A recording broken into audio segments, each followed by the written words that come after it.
Então, nós temos uma prática de saúde, do ponto de vista profissional, que oferece uma visão, muitas vezes, fragmentada do indivíduo. No entanto, não é diferente com os pacientes. A maioria dos pacientes que vêm ao consultório médico também tem uma visão profundamente fragmentada de si mesmo. Também não vem pedindo uma medicina de atenção integral, embora necessite dela. Ou às vezes vem pedindo-a, necessitando-a, querendo-a, mas levando o convite equivocado para a festa que quer ter. Ou seja, vai ao consultório médico, quer ser atendido integralmente, quer ser ouvido, quer ser escutado, quer ser percebido, quer ser sentido, e chega lá e diz, eu quero uma pílula para a minha enxaqueca. Não é? Ou seja, eu vou vestido para uma festa de arromba e peço apenas o brigadeirinho da festa. Né? Só o detalhe. A maioria dos doentes que procura consultórios médicos, hospitais, centros espíritas para tratamento espiritual ou qualquer outro local não quer cura. Quer somente anestesia. Quer só paliar. Quer só se ver livre do sinal e do sintoma. E é justo. Se ver livre do sofrimento, se ver livre daquilo que o afeta é parte do processo de cura, mas não é cura. Então, se nós concordamos com esta visão e ofertamos apenas a paliação, nós beneficiamos o paciente, sem sombra de dúvida, em um nível, que é o nível da ausência de sofrimento. No entanto, precisamos ter claro que aquilo ali não é um movimento de cura mais pleno. E às vezes é só isso mesmo que é possível. Às vezes é só isso que nós temos para oferecer naquele momento, dependendo do tipo de serviço que é ofertado, dependendo, como por exemplo, numa urgência, numa emergência, em alguma outra coisa. E às vezes é só aquilo que o paciente está demandando. Às vezes ele não dá conta mesmo de passar daquele nível. Por isso que esta dinâmica da relação médico-paciente, profissional de saúde-paciente, né? Claro que eu vou falar mais de médico aqui, porque eu puxo a brasa para a minha sardinha, que é a minha experiência pessoal, mas na verdade estou falando de qualquer processo terapêutico em saúde. Esta relação profissional-paciente, ela é uma relação. Ou seja, ela depende de um, ela depende de outro e ela depende da capacidade de interação que nós estabelecemos. Portanto, ela é um diálogo, ela é uma comunicação, ela é uma capacidade de acessar, de partilhar, de empoderar, de comunicar. E tudo isso, naturalmente, começa pela capacidade de ouvir, de acolher, de sentir, de receber, de permitir ao outro que seja aquilo que ele é. Então, se nós falamos de consultas médicas que duram 5 minutos, não é? Se nós falamos de consultórios em que o paciente não tem nem cadeira para sentar, é atendido em pé, como nós já vimos em alguns lugares, se nós falamos de espaços onde o paciente não tem voz, onde não pode falar, se nós falamos de atenções à saúde, onde a família não é escutada, onde a realidade social não é vista, então, naturalmente, esse cuidado de saúde vai ficar fragmentado.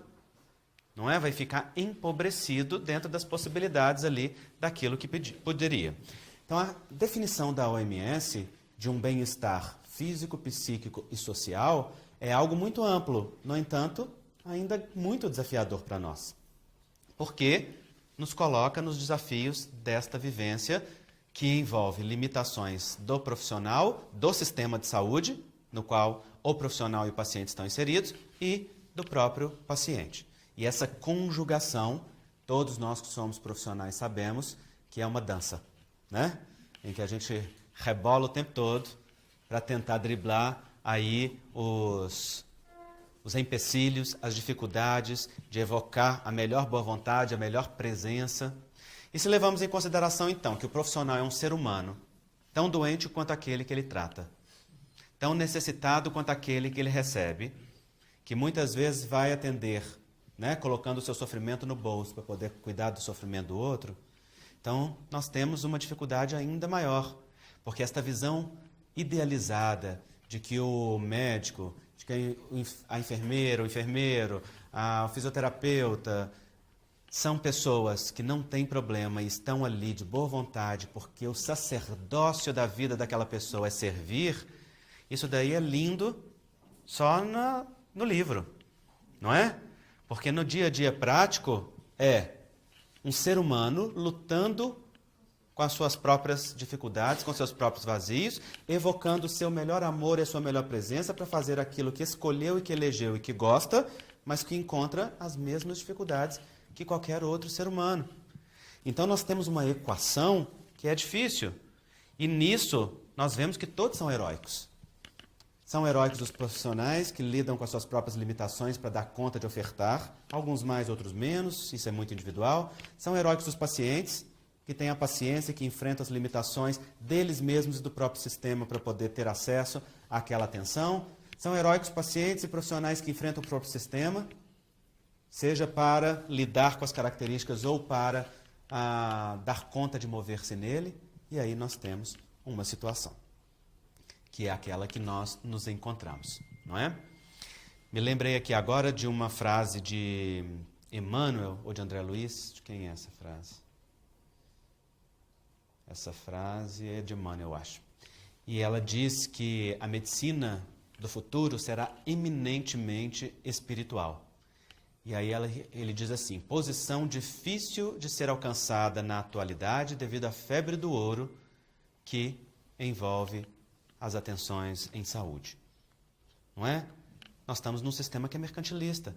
Nós estamos num movimento em que todos estão envolvidos com dinheiro, com necessidades, né? E que isso traz naturalmente as limitações. E por que eu ressalto estas questões que já são conhecidas de todos vocês? Para que nós percebamos cada vez mais aquilo que o ideal médico espírita nos diz e nos convida, que é a estar na maior e mais profunda conexão com o nosso propósito de vida, com o sentido de estar naquela profissão na qual nós estamos envolvidos, ofertando o melhor que seja possível, com consciência daquilo que seja necessário estimular naquele que conosco convive.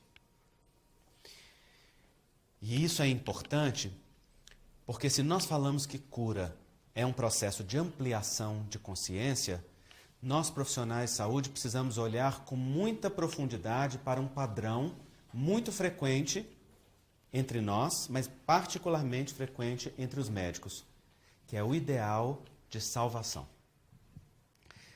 A grande maioria dos profissionais médicos tem um movimento na alma de salvar o outro.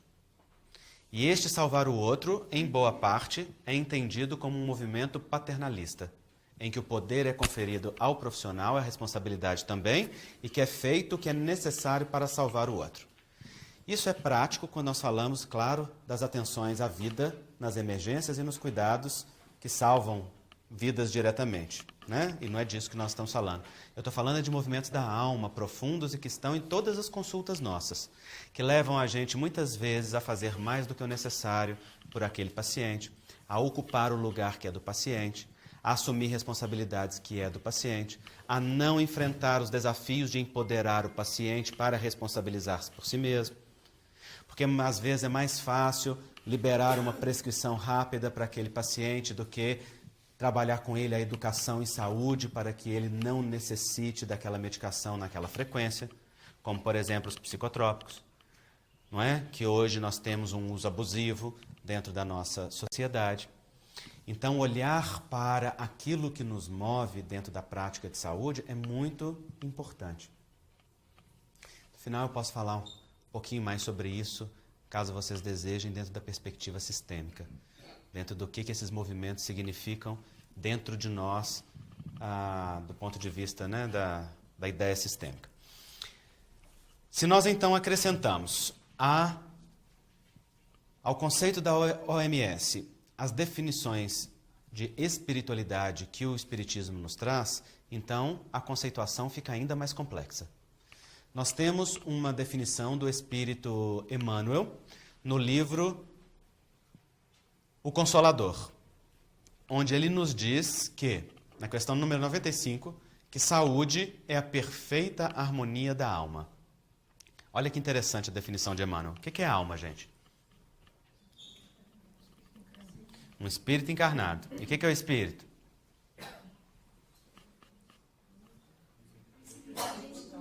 princípio inteligente do universo, derivado da inteligência suprema, causa primária de todas as coisas. Então, alma é uma palavra de uma definição filosófica muito ampla. Kardec se ocupou dela na introdução de O Livro dos Espíritos e vai informar que para o Espiritismo o conceito alma significa o espírito imortal encarnado. Espírito imortal em si mesmo, que é de natureza imaterial, porque é princípio inteligente do universo que está na matéria, e não algo material que também habita a matéria. Nós, portanto, não somos espírito, não somos corpos que temos espíritos. Nós somos espíritos que temos corpos, ou que estamos no corpo, não é? E essa perspectiva muda o olhar que a gente tem sobre a expressão dos sinais e dos sintomas na nossa vida. Bom, se esse é o conceito, se saúde é a perfeita harmonia da alma, Emmanuel também concorda com a definição da Organização Mundial de Saúde quando não coloca a atenção nas questões biológicas e foca naquilo que é a expressão do espírito. Muito natural, porque se somos espíritos imortais e se o nosso corpo biológico perece no fenômeno biológico da morte, então ele vai ser uma realidade passageira e, portanto, a atenção deve ser dada àquilo que é permanente. No entanto, essa atenção permanente requer que a gente conheça o modelo personalista espírita, como que o espiritismo concebe o ser humano. Explicam-nos os espíritos que nós fomos criados enquanto espíritos simples e ignorantes, como princípios espirituais. E como princípios espirituais, ainda não individualizados, estagiamos nos reinos inferiores da natureza. Reino mineral, reino vegetal, reino animal e racional, até chegar nos mundos transitórios e o reino hominal no qual nós nos encontramos. Leon Denis sintetiza este processo evolutivo no livro do Problema do Ser, do Destino e da Dor, dizendo que o homem dorme no vegetal, sonha no animal e desperta no homem. Outros autores ampliaram um pouquinho para dizer que dorme no mineral, agita-se no vegetal, sonha no animal para despertar no homem e sublimar-se no anjo. E este é um movimento evolutivo no qual nós estamos. E o anjo seria, na verdade, o humano divinizado, ou a plena acepção da nossa natureza divina na nossa experiência humana. É o caminho para o qual nós estamos rumando e já estamos quase chegando lá. Gente, só mais uma questão de 2 a 3 bilhões de anos. Mas o que são os bilhões de anos para o espírito? Não é? É um sopro na eternidade. Já passamos por esses outros bilhões de anos aí para trás, né? Não estamos no início, mas tampouco estamos perto daquilo que conhecemos como sendo a meta. E na hora que chegarmos na meta, outra meta, vamos dobrar a meta. Quando chegar na meta, nós vamos descobrir que existe ainda uma realidade muito mais ampla, muito mais profunda, que não nos era capaz de perceber nos 3 sentidos nos quais nós nos locomovemos, não é? Nas 3 dimensões. Então, o princípio espiritual, ele estagia nos reinos inferiores, aonde vai desenvolvendo os processos que hoje estão automatizados em nós, como, por exemplo, nosso corpo espiritual, e vai, aos poucos, despertando a consciência de si e o processo de individualização, que começa nos animais irracionais e vai completar-se no reino nominal no qual nós nos encontramos. A partir daí, então, a consciência de si, a liberdade relativa. Mas não pensem que essa liberdade relativa ela é automática, ela é inteira e nem é intensa. Não, é como a liberdade de uma criança. À medida que a criança vai crescendo, ela vai passando a ter direito de fazer escolhas. Não é? Pouco a pouco. De acordo com o quê? De acordo com o grau de maturidade dela, o grau de consciência e a sua própria liberdade. O mesmo acontece com o espírito. Ao adquirir a consciência de si no reino nominal, ainda estamos inicialmente guiados e comandados pelos instintos, as pulsões primárias da inteligência rudimentar que nos habita. E vamos conduzidos por esses movimentos automáticos e naturais, que na verdade são a lei de Deus em nós, mas ainda na expressão da animalidade, para despertar pouco a pouco as potencialidades que o próprio processo evolutivo vai nos ofertando. E assim, aos poucos, vamos galgando as etapas do crescimento evolutivo. Isso está muito bem marcado no nosso desenvolvimento biológico, que faz uma correlação direta com o nosso desenvolvimento espiritual.